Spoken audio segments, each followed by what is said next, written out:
देखिए, महर्षि पतंजलि ने यम, नियम, आसन, प्रत्याहार, प्राणायाम, धारणा, ध्यान, समाधि, अष्टांग योग की रचना की।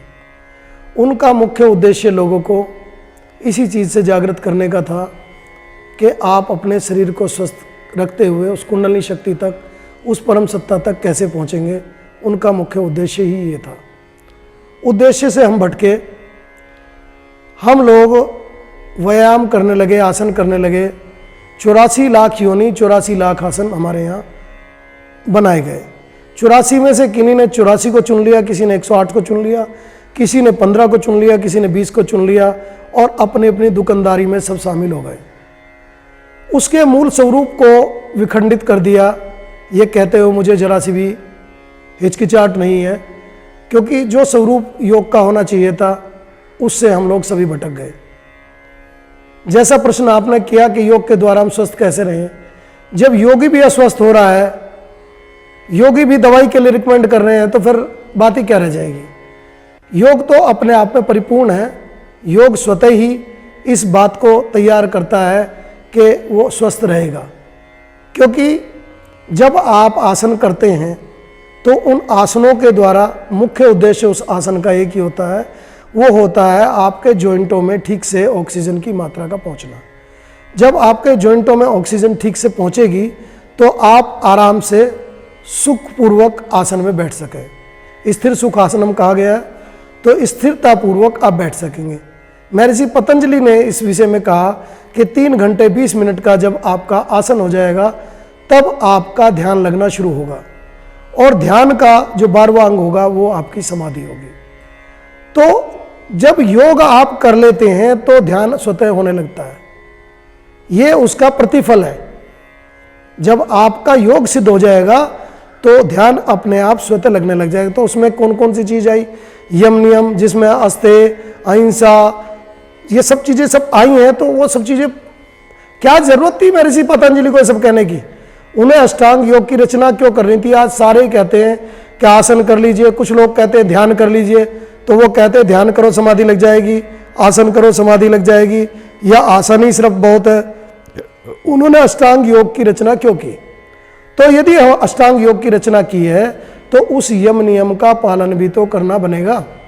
तो यम नियम का जब आप पालन करेंगे, प्रत्याहार आप करेंगे, यानी भोजन किस प्रकार का करना चाहिए, किस प्रकार से आपको रहना चाहिए, ये सब चीज़ें जब तक आपके जीवन में नहीं आएंगी तब तक योग सिद्ध नहीं होगा।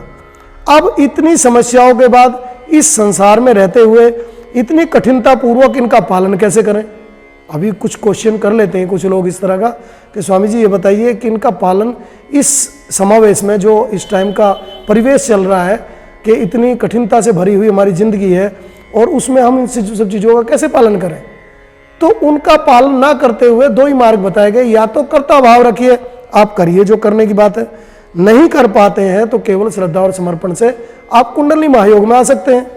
जब इस योग में आप आ जाते हैं, जब उस भगवान के ऊपर योग क्षेम सब छोड़ देते हैं आप, तो वो अपने आप में ही आपकी सारी गतिविधियों को चेंज कर देता है।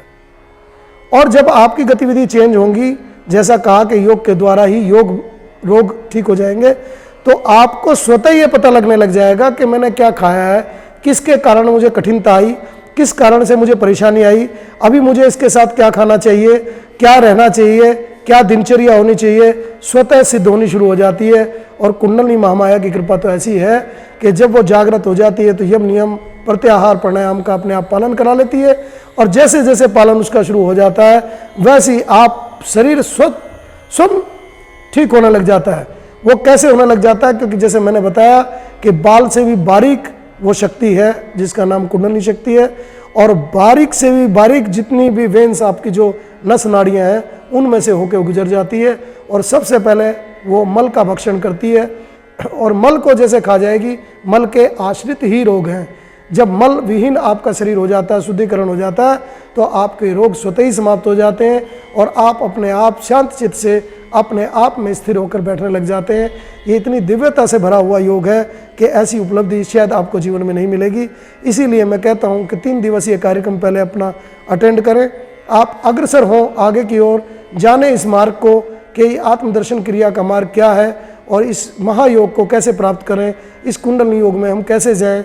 बातें तो बहुत सारी बनाई हैं, लेकिन अब बड़ी गजब की बात यह है कि गुरुओं की आज्ञा है कि लुप्त गुप्त विद्या को लोगों के लिए प्रेक्षित कर दिया जाए, वरना नहीं शायद हम भी ना बता पाते आपको। लेकिन अभी इसको, क्योंकि लोग भ्रमित हो चुके हैं, उस भ्रम को तोड़ने के लिए जो लोग साधना के पथ पर हैं या आगे अग्रसर होना चाहते हैं, तो उनके लिए हम हृदय से अभिनंदन करते हैं, स्वागत करते हैं। आप इस कुंडली योग में आएँ और अपने आप को जानने का प्रयास करें। आप इस मार्ग में आने के बाद पता लगेगा कि आप अभी तक कहाँ तक पहुँचे और आपका मार्ग क्या है और आपको जाना कहाँ है। अपने गंतव्य की ओर एक प्रस्थान का मार्ग आपका तय होगा। आइए, इसमें हम आपका हार्दिक अभिनंदन करते हैं। हरिओम तत्सत, हरिओम तत्सत, हरिओम।